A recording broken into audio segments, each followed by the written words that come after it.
Hello my dear student. पिछले class में हम लोग क्या पढ़े थे? विद्युत फ्लक्स, इलेक्ट्रिक फ्लक्स। आज हम लोग स्टार्ट करने वाले हैं विद्युत द्विध्रुव।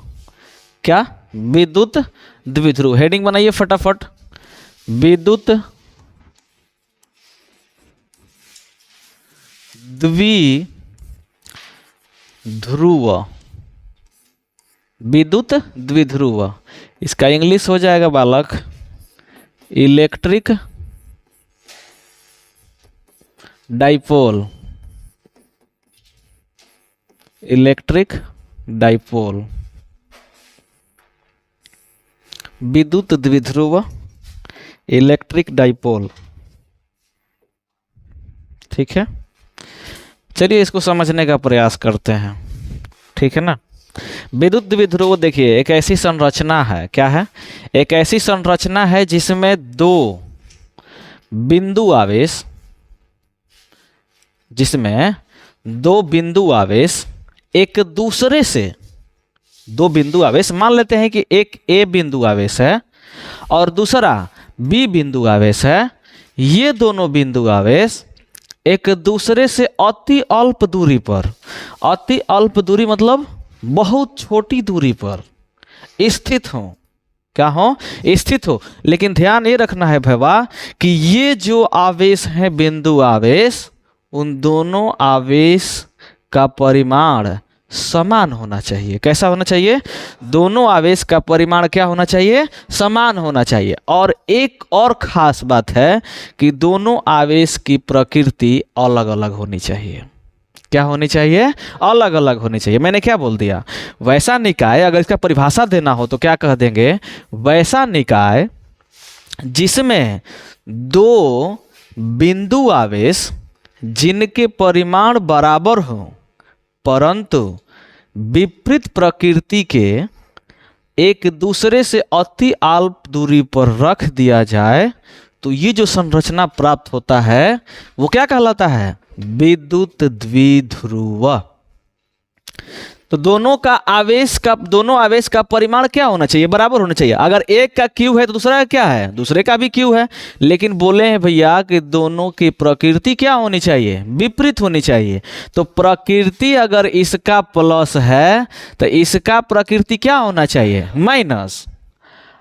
ये दोनों एक दूसरे से कितनी दूरी पर स्थित है? अति अल्प दूरी पर। मतलब इनके बीच की जो दूरी है वो क्या होनी चाहिए? अति अल्प। मैं उस दूरी को मान लेता हूं 2l। क्या मान लेता हूं?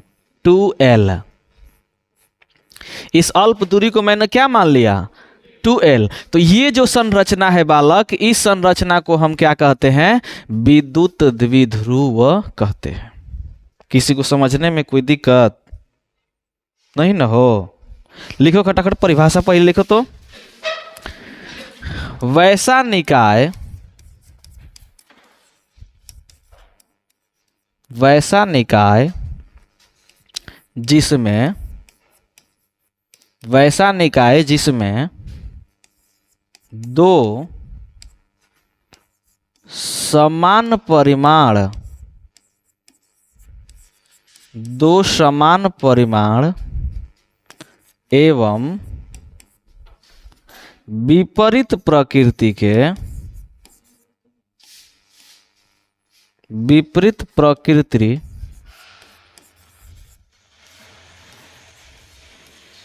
विपरीत प्रकृति के आवेश एक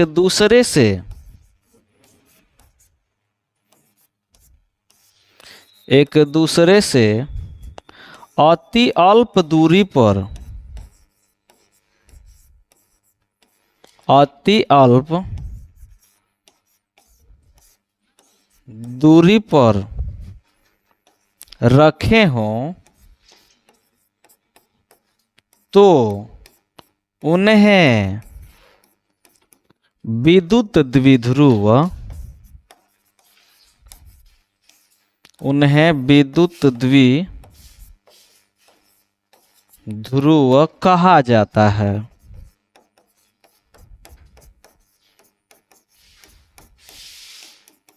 कहा जाता है। ठीक है, परिभाषा लिख लिए होंगे। चलते हैं आगे बढ़ते हैं। अब बात ये समझ में आया कि नहीं आया? विद्युत द्विध्रुव क्या है? तो विद्युत द्विध्रुव एक निकाय है, ठीक है, एक सिस्टम है जिसमें दो बिंदु आवेश जिनका परिमाण क्या हो, समान हो तथा विपरीत प्रकृति के हो, वह एक दूसरे से अति अल्प दूरी पर रख दिए जाएं, तो इस प्रकार से जो संरचना बनता है उसे क्या कहा जाता है? विद्युत द्विध्रुव कहा जाता है। ठीक है ना, विद्युत द्विध्रुव कहा जाता है बालक। और देखिए ध्यान दे लीजिए थोड़ा सा, इस प्रकार से जो विद्युत द्विध्रुव बनता है, ये दोनों आवेशों के बीच की जो रेखा होती है जो उसको मिलाती है, उस रेखा को हम लोग द्विध्रुव का अक्ष कहते हैं। क्या कहते हैं? इस रेखा को हम लोग क्या बोलते हैं? द्विध्रुव अक्ष। द्विध्रुव अक्ष क्या कहते हैं? द्विध्रुव अक्ष। इसके बीच की दूरी को हमने क्या माना है? 2L। अच्छा एक बात बताओ भाई, ये दोनों आवेश है तो इसके बीच में कोई मध्य बिंदु होगी? क्यों होगी ना, इसके बीच में कोई बिंदु होगी जो एकदम बीचों बीच होगी। क्यों, सही नहीं कह रहे हैं का? बताओ रे भाई, ये कुछ भी दूरी कुछ भी हो तो इसके बीच में कोई एक ऐसा बिंदु होगा जिस बिंदु से इनकी भी दूरी समान होगी और इनकी भी दूरी क्या होगी? समान होगी। होगा? होगा? बोलो सभी लोग। यस होगा। तो मैं मान लेता हूं कि वो बिंदु ये है। वो बिंदु कौन है? ये है। इस बिंदु को हम सूचित कर दे रहे हैं किससे? ओ बिंदु से। तो बता दो भैया कि ओ से बी की दूरी कितनी हो जाएगी?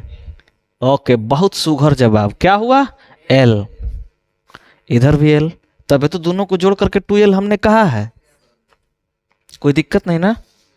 चलिए इसमें एक और टॉपिक हेडिंग बनेगा इसी के अंतर्गत, विद्युत द्विध्रुव आघूर्ण। क्या चीज? विद्युत द्विध्रुव आघूर्ण। विद्युत द्विध्रुव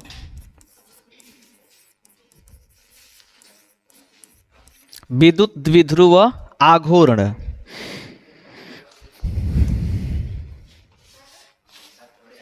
विद्युत द्विध्रुव आघूर्ण, इसका इंग्लिश क्या हो जाएगा भैया? Electric dipole moment. Electric dipole moment, विद्युत द्विध्रुव आघूर्ण। ठीक है, अब इसके बारे में बताएं। देखो ये बहुत मजेदार टॉपिक है, शानदार है, जानदार है। और देख लेते हैं विद्युत द्विध्रुव आघूर्ण किसे कहते हैं? तो द्विध्रुव के, ये द्विध्रुव है, द्विध्रुव के एक आवेश के परिमाण, क्या बोल दिए? द्विध्रुव के एक आवेश का परिमाण एवं उनके आवेशों के बीच की दूरी के गुणनफल के बराबर होता है। कौन? विद्युत द्विध्रुव आघूर्ण है। विद्युत द्विध्रुव आघूर्ण, विद्युत द्विध्रुव आघूर्ण, विद्युत द्विध्रुव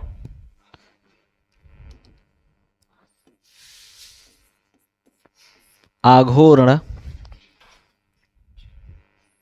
द्विध्रुव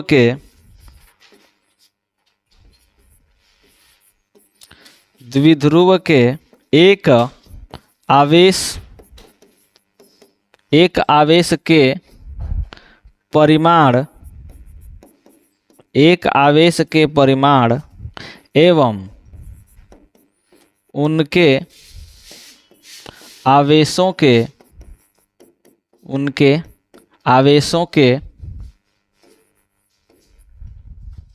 बीच की दूरी के गुणनफल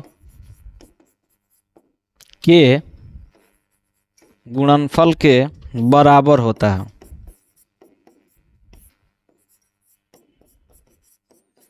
गुणनफल के बराबर होता है।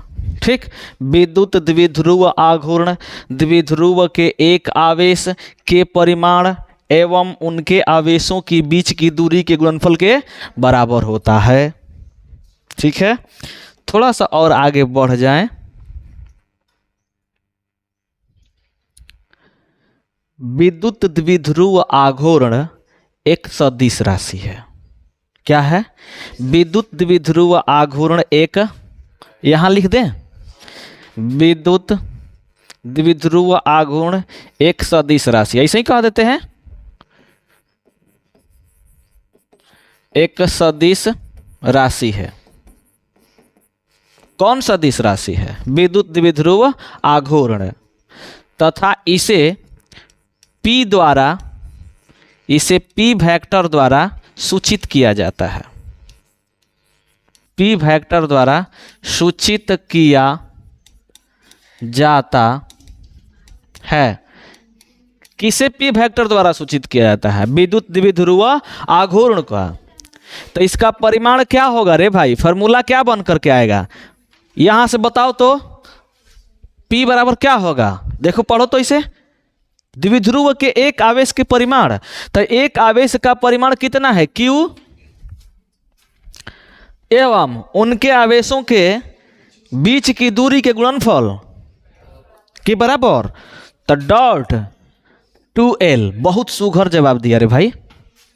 P = Q × 2L।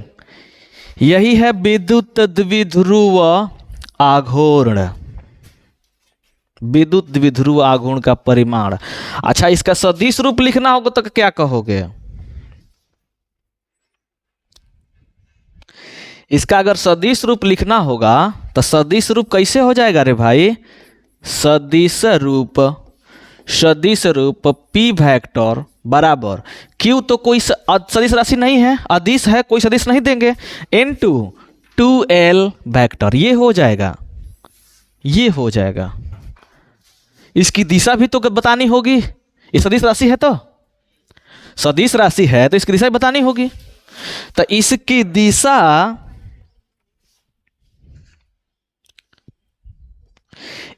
दिशा जो होती है, इसकी दिशा P वेक्टर की दिशा ऋणात्मक आवेश से धनात्मक आवेश की ओर होती है। किधर? P वेक्टर की दिशा ऋणात्मक आवेश से धनात्मक आवेश की ओर, धनात्मक आवेश की ओर होती है।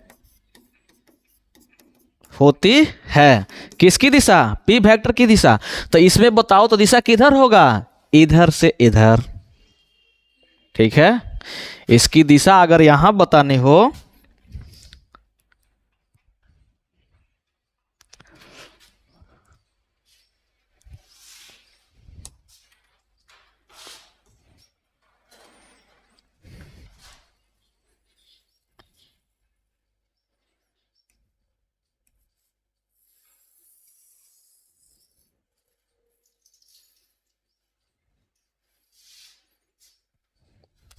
यहां पे, अगर दिशा बतानी हो बालक, तो इसकी दिशा हो जाएगी इधर। ये दिशा किसकी है? विद्युत द्विध्रुव आघूर्ण यानी P वेक्टर की। ठीक है, ऋणात्मक आवेश से धनात्मक आवेश की ओर। अब इसका फटाफट क्या लिख दिया जाए? मात्रक और बीमा। मात्रक और बीमा। इसका मात्रक बताओ तो। इसका SI मात्रक। SI मात्रक क्या होगा रे भैया? देखो तो, ध्यान दो। द्विध्रुव आघूर्ण का SI मात्रक आवेश का मात्रक गुणे दूरी का मात्रक, आवेश का मात्रक कूलम, दूरी का मात्रक मीटर, कूलम्ब मीटर होता है। क्या होता है? Coulomb metre, coulomb metre, CM, coulomb metre, C capital, small m छोटा, m छोटा वाला, कूलम्ब मीटर। अब इसका बीमा बता दो खटाखट। P की बीमा, कोई वीर है बताने वाला? P की बीमा कितनी हो जाएगी भैया? यहां से देखो, P की बीमा बराबर आवेश की बीमा गुने दूरी की बीमा। आवेश की बीमा रे भाई कितना होता है? AT, बहुत सुघर, AT। आवेश की बीमा क्या? AT। आवेश की बीमा AT इंटू किसकी बीमा? दूरी 2L। दूरी की बीमा L, दूरी की बीमा L। इसको सजा दो, LTA, LTA, यही इसकी बीमा है विद्युत द्विध्रुव की। कोई ऐसे वीर बहादुर बैठे हैं जिनको कुछ बात समझ में ना आई हो इस टॉपिक से संबंधित?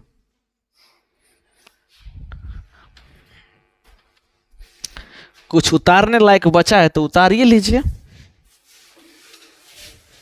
ध्रुव के उदाहरण देख लीजिए बालक। द्विध्रुव के उदाहरण, द्विध्रुव के उदाहरण देख लीजिए। HCl, H2O, HCl, H2O इत्यादि कर दीजिए। HCl और H2O। अब कहिएगा HCl कैसे इसका एग्जाम्पल हो सकता है सर? तो भाई बारे HCl को जब देखोगे तो H पर एगो धन आवेश और Cl पर एगो ऋण आवेश, H पर एगो धन आवेश, Cl पर एगो ऋण आवेश, ये दोनों जुड़ गए हैं, दोनों जुड़ करके एक अणु बनाए हैं।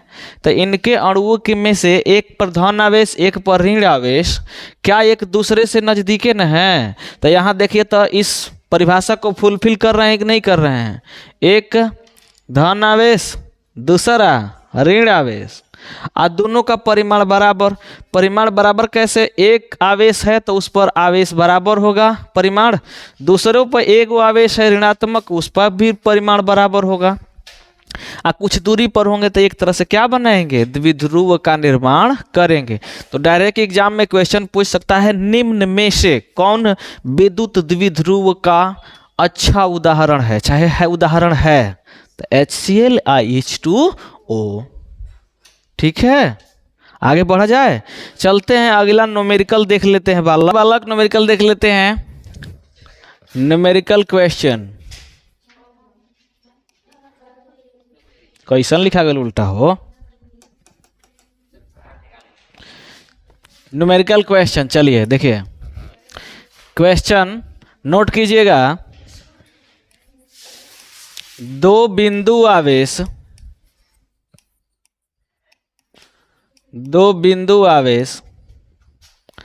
क्रमशः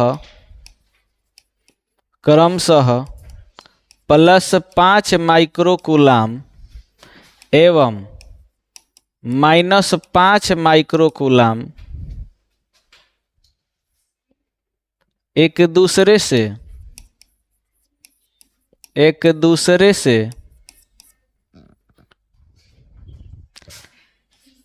5 गुने 10⁻³ मीटर की दूरी पर स्थित है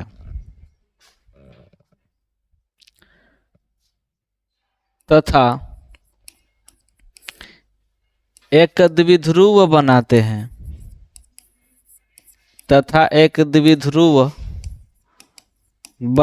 हैं तो इस द्विध्रुव का आघूर्ण ज्ञात कीजिए। आघूर्ण ज्ञात कीजिए।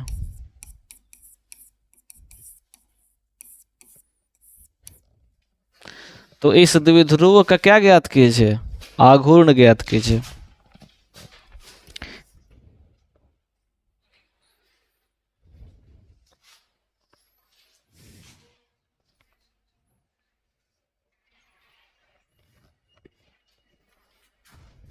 क्या है क्वेश्चन? क्वेश्चन एक बार फिर से देख लिया जाए, क्या है? तो दो बिंदु आवेश क्रमशः +5 माइक्रोकुलाम एवं -5 माइक्रोकुलाम एक दूसरे से 5 × 10⁻³ मीटर की दूरी पर स्थित है तथा ये क्या बनाते हैं? द्विध्रुव बनाते हैं। तो इस द्विध्रुव का द्विध्रुव आघूर्ण ज्ञात कीजिए। ठीक है ना, बना दिया जाए। चलिए तब बना ही दिया जाए। सॉल्यूशन क्या गिवन है भाई? गिवन दैट क्या क्या दिया गया है इसमें? इसमें दिया है एक आवेशीय, दो आवेशीय। तो Q बराबर हम कह दे का +-5 माइक्रोकुलाम। ठीक है, एक +5 माइक्रोकुलाम और दूसरा -5 माइक्रोकुलाम। ठीक है ना। फिर इसके बाद द्विध्रुव के बीच की दूरी ज्ञात करना। बीच की दूरी दिया है, अर्थात 2L दिया है डायरेक्ट, 5 × 10⁻³ मीटर। मतलब एक आवेश यहाँ पे, एक आवेश यहाँ पे, यहाँ 5 माइक्रोकुलाम है, यहाँ पे -5 माइक्रोकुलाम है, और इसके बीच की दूरी कितना है? 5 × 10⁻³ यही तो है। ज्ञात क्या करना है? P ज्ञात करना है। ठीक है, तो we know that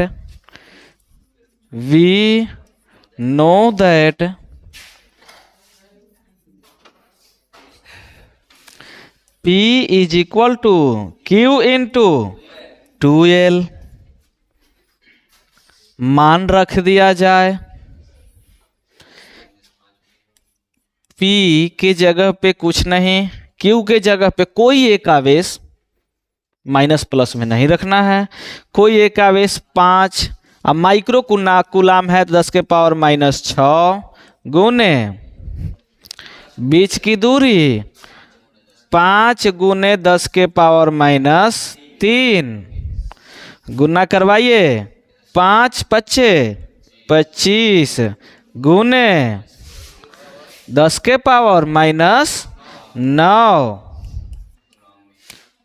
कुलाम मीटर। यही आपका क्या है? आंसर है। यस,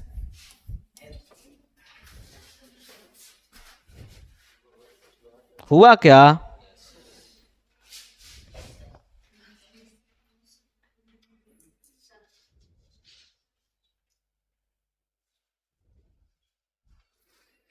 टिप लो इसे।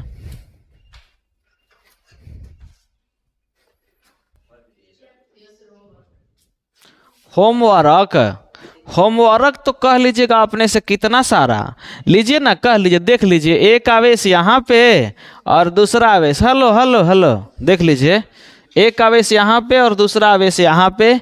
इसका कह दीजिए 10 माइक्रोकुलाम, तो यहाँ -10 कहना होगा। इसके बीच की दूरी 2 एंगास्ट्रम कर लीजिएगा। क्या कर लीजिएगा? 2 एंगास्ट्रम कर लीजिएगा। और इससे P बराबर बनाइए दीजिएगा। ये क्या है? HW है। यस, होमवर्क है, इसको बना लीजिएगा। आप बना करके और हमारे कमेंट बॉक्स में जरूर डाल दीजिएगा। डाल दीजिएगा ना कमेंट बॉक्स में। अरे पहले कहिए बबुआ रे, यहाँ पे एंगास्ट्रम का मान तो निकालना जानते हो ना? अगर ना जानते हो तो जान लो, 1 एंगास्ट्रम इज इक्वल टू 10⁻⁻10 मीटर। रख के सभी लोग को बना लेना है आज यहीं तक। ठीक है, ओके।